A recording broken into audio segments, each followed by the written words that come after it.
Okay. Whew. Let's do this thing. Hi. I am Dr. Jacob Larson. This is Read, Write, and Cite, the channel where I teach you how to read, write, and cite for your college classes. I'm going to try something a little bit different this time. I'm recording this as a YouTube video and as a podcast, and I don't know. We'll see what else we do with this. If you're a subscriber to the channel, thank you for subscribing. I appreciate that. If you found this because it was shared on the internet somewhere, I'd really like to know how you found this. Was it on Facebook? Did you see a clip? I don't know, on Instagram or something else. I'd like to know how you found this so that we can make sure that we keep doing that in the future so we can help people out. This is going to be a little bit more long form than some of my other videos that try to be a little bit shorter because I just want to explain a concept in depth. And for this episode, I want to talk about how to write a paper really fast.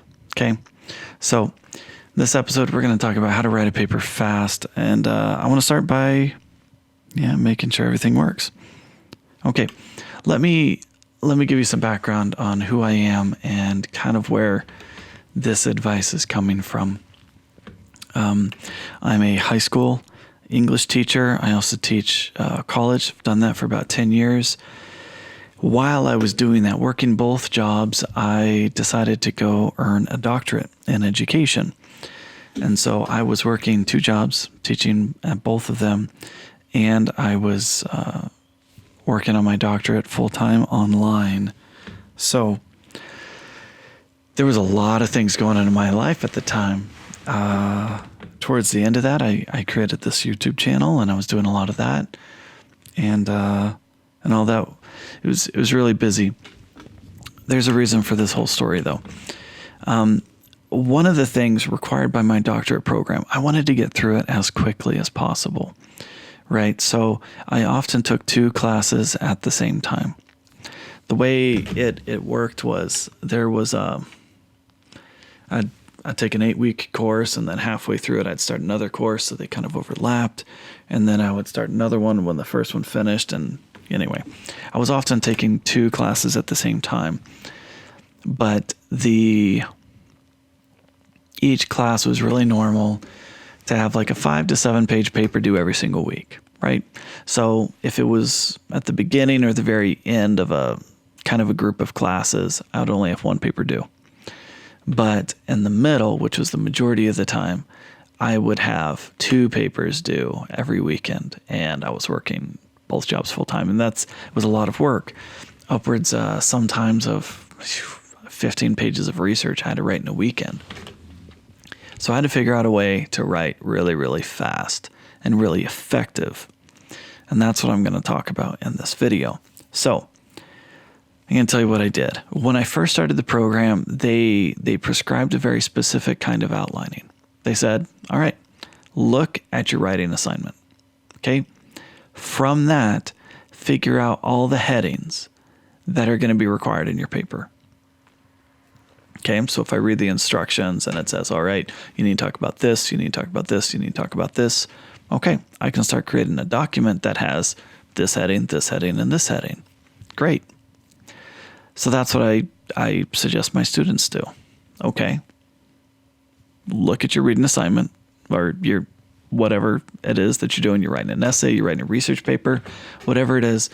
Look at all the things that you need to do and start creating an outline, even before you've done any of the work, right? Because this is about being efficient with your time.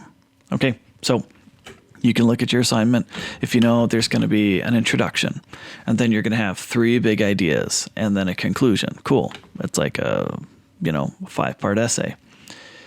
If you know that you need to bring in an extra source or 2, cool. I know for each section, I'm going to need to put a quote, a paraphrase, a summary in there, right, from my source. And let's say I need to write about some main source. Let's say I'm writing about a short story, and I'm bringing in an outside source to talk about it. So I'm going to have 2 sources, the story, which I'm going to talk about in each of the sections. And then I've brought in an outside resource that I know I'm going to bring in every single section. So now I know even before I start finding anything, before I do any research, before I've read anything or taken any notes, I know my final paper, I'm going to have some sort of introduction, which probably has a summary, which leads into a thesis statement. Okay, so part 1, I've got some sort of summary that sets up what I'm going to talk about, and then leads into some sort of thesis statement, which the rest of the paper is going to try and explain and justify. Then I've got big part number 1, and I know in that there's going to be some part of it that's my explanation. There's references to the story, and then there's references to my outside source. And then again for the next section, and again for the next section. In the conclusion, I know I'm going to restate my thesis, and I'm going to kind of summarize my best evidence, right? So I know kind of what happens in section 1, kind of what happens in the last section, and then the 3 sections in the middle. But I haven't read anything yet. That's okay. I can create an outline based on that. So let's say you're writing in Microsoft Word, Google Docs, whatever your program is. Make that bullet point list, right? Introduction, summary, thesis, boom, that's section 1. Big idea number 1, which you're going to figure out. Explanation, quote from source, or quote from story, quote from source, right? And then copy and paste that down. And in your conclusion, you're going to have more detail, right?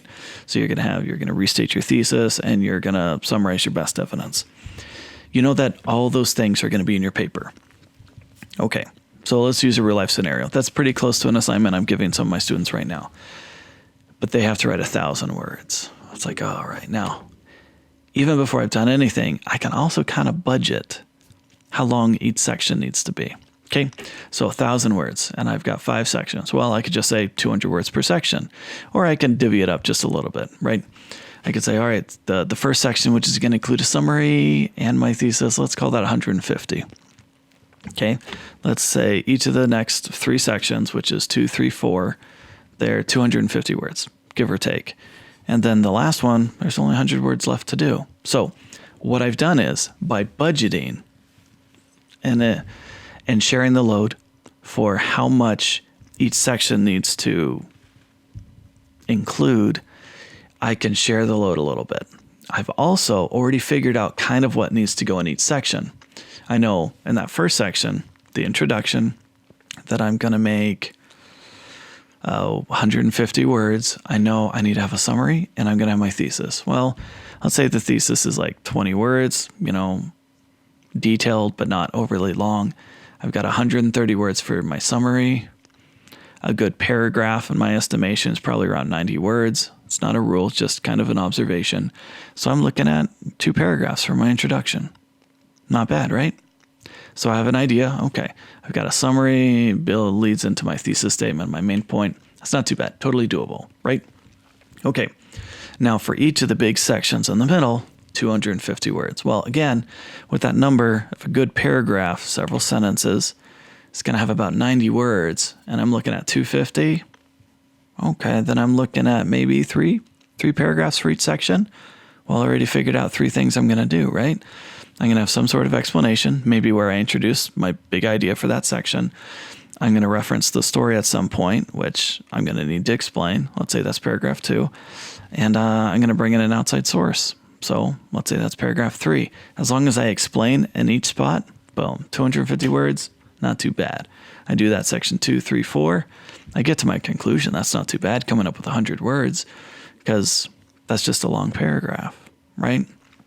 I'm going to restate my thesis, 20 words. And then I've got 80 words, let's say 4 sentences to summarize my evidence, and I'm done. And I just figured out how to write 1,000 words for a paper where I haven't even read a source yet, right?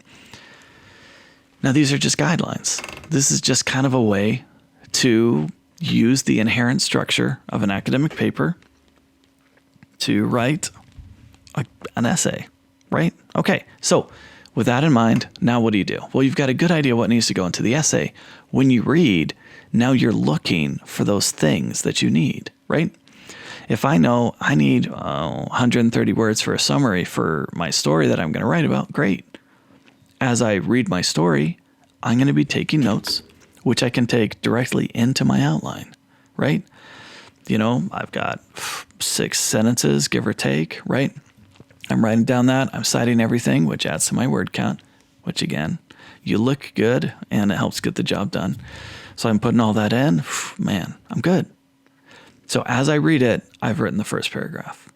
But while I'm doing that, I'm also looking for those big ideas. So those observations that I make, which if we're trying to be effective and efficient with our time, if we're trying to write quickly, then we're going to be paying attention. Let's say I want to write about setting. I want to write about character. I want to write about theme. Boom. I've come up with 3 big ideas for my paper. Assuming this is an English paper. Obviously, others could be different topics, right? I figured out those big ideas. Now I'm looking for references to the setting, and I got to find one really good quote. All right. Boom. I find it. You want a quote that's not too long, right? Because then it just looks like you're trying to fill up your paper with someone else's words. Man, don't do that, right? 1 to maybe 3 sentences. If you're getting longer than that, just don't. Just that it doesn't look good to your teachers, assuming they're like me. Summarize maybe. If it's getting too long, then the specific words may not matter too much, and summarize that or break it up into multiple quotes. Both are good. So you find that good detail, put it in there, explain it before and after. You're in pretty good shape. Let's say you find some good reference to character. You put it into that second section, and you find that good explanation, or that good quote from the story. You explain it before and after. You're good. You find some reference to theme, right? That kind of identifies the theme. You put that quote into your paper. You explain before and after, and now you've got probably 800 words already written in note form. And all you got to do is find the research to back it up. So you go find it. But now that you have a good idea for what you're looking for, you're going to know when you find it, when you do your research. Because you're not just, shooting in the dark, hoping that something sticks to back you up. You've kind of figured it out, right? So as long as you can find something relevant that, provides appropriate context to what you have to say, it's good. You don't have to search forever for the perfect source. You just need to find a source that has something relevant that backs you up. And then you're good. So once you found all those details, do you have to keep reading your source? Honestly, probably not. You probably don't. And if you're lucky, you can find it all in one. So what have you done? You created an outline ahead of time based off of reading the instructions carefully and knowing what the final paper probably needs to look like. You went into the reading with a very clear mind for what it has to look like. So as you find details, you put it in, you cite them immediately so you're not figuring out later after the fact. When you go to find sources to back you up, you're able to save time because you know what you're looking for. And once you find something relevant, you include it. You look for mistakes. You take off the bullet points, and now your paper looks like a rough draft. So back to how I did this through when I was working on my doctorate. I had to write a ton of research every single weekend, and almost always I did it just on Saturdays.